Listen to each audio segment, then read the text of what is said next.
আমরা চাই সবাই জামাতে ইসলাম আসুক। জামাতে ইসলাম আসলে দেশটা একটু নিয়ন্ত্রণ হবে। এই আসনে জামাতের প্রার্থীকে ডক্টর হাফিজুর রহমান। ও তো কোনোটারই কোনো সুস্থ নির্বাচন হলে তো জামাত আইলে এটা মোটামুটি দেশটা মোটামুটি একটু হেদায়েত আনন্দের। এই আসন থেকে বর্তমানে এগিয়ে আছে আপনার আমার মনে হচ্ছে জামাত ইসলাম। বিএনপি রেখে মানুষ কেন জামাতকে বেছে নিচ্ছে? বিএনপির অতীতের যে কর্মকাণ্ড, আওয়ামী লীগের যে অতীতের কর্মকাণ্ড, এগুলো থেকে মানুষ এখন ওদের থেকে মুখ ফিরিয়ে নিচ্ছে। সবার তো দিছি, একসময় আমি নৌকায় ভোট দিছি, একসময় ধানের শীষে ভোট দিছি, এবার জামাত ইসলাম একবার দিয়ে দেখি। আপনার ফ্যামিলিতে কয়টা ভোট? 20-25টা হবে এই 20-25টা কোথায় যাবে? ইনশাআল্লাহ, জামাতে যাবে। আমার ফ্যামিলিতে 7টা ভোট। এই 7টা ভোট কোথায় যাবে? তাই বলছে তাই মনে করেন যে 5টায় আমরা দামাত করি, আর 2জনে মনে করেন যে আমি আর আমার বাবা বিএনপি করি। আর যেটা আসে এটা আমাদের কাছে ভালো, আমরা নিম্ন শ্রেণীর লোক। আপনি কোনটা চাচ্ছেন, বিএনপি না জামাত?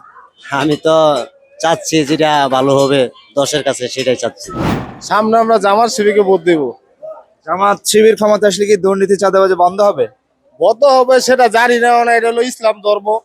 সেই ধর্মের জন্য আর কি আমরা তো জামাত শিবিরে ভোট দিতেছি না। যারা ইসলাম ধর্ম পালন করি তাদের মানে সে বললো আর কি ভোটটা দেবো। আমরা জনগণ চাই যে দল আমাদের সেবা করবে কিংবা জনগণের দিকে তাকাবে, জনগণ মানে তাদের কাছ থেকে ভালো কিছু পাবে, তারাই ক্ষমতা আসুক, আমরা তাদেরকে চাই। আমরা এখন গাজীপুর 6 আসনে রয়েছি। তো এই আসন থেকে সামনের জাতীয় নির্বাচনে কোন দল জিততে পারে বলে মনে করছেন? জিতবো তো হ্যাঁ, আল্লাহর কাছে পারত না। হ্যাঁ, আমি পছন্দ করি চরমনা ইসলাম সবকিছু ইয়ে করে। আমার মনে হয় আওয়ামী লীগ বিএনপি দুনো পক্ষের তো রাষ্ট্র চালাইছে। আমার মনে হয় নতুন সরকার আইলে বেশি ভালো হবে। জামাতে ইসলাম জামাত ইসলাম ক্ষমতা আসলে দেশ ভালো চলবে? মনে হয় আর রাষ্ট্র ভালো চলতে পারে। এটা কেমনে বলবো, আল্লাহ পাক রাব্বুল আলামিন জানে।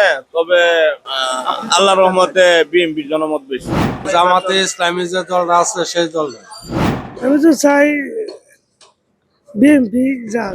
জামাত বিএনপি দুইটারই সমালোচনা শোনা যাইতেছে, কারণ কোনটা যে হবে ওটা বলা যায়, কিন্তু চাই জামাত। আমরা সাধারণ জনগণ চাচ্ছি ভালো একটা দল আসুক। জামাত ইসলাম। আওয়ামী লীগ যেহেতু নাই, এখন বিএনপি ছাড়া মনে হয় সম্ভবত। জামাত ইসলাম। জামাত ইসলামী কেন? জামাত ইসলাম এরা চাঁদাবাজ না, এরা ন্যায় এবং ইনসাফের প্রতীক। এরা ন্যায় এবং ইনসাফের জন্য কাজ করে। জামাতের এখানে প্রার্থীকে ডক্টর হাফিজুর রহমান। উনি তো সম্ভবত বাইরে পড়াশোনা করেছেন, তো ওনার জনপ্রিয়তা এখন কেমন লক্ষ্য করছেন বা প্রচারণা কেমন হচ্ছে? বাইরে মূলত পিএইচডি করছে, কিন্তু বাংলাদেশে তামিল মিল্লাতে লেখাপড়া করছে, তারপরে ঢাকা ভার্সিটিতে লেখাপড়া করছে, তারপরে উনি পিএইচডি করার জন্য তুরস্কে গেছে।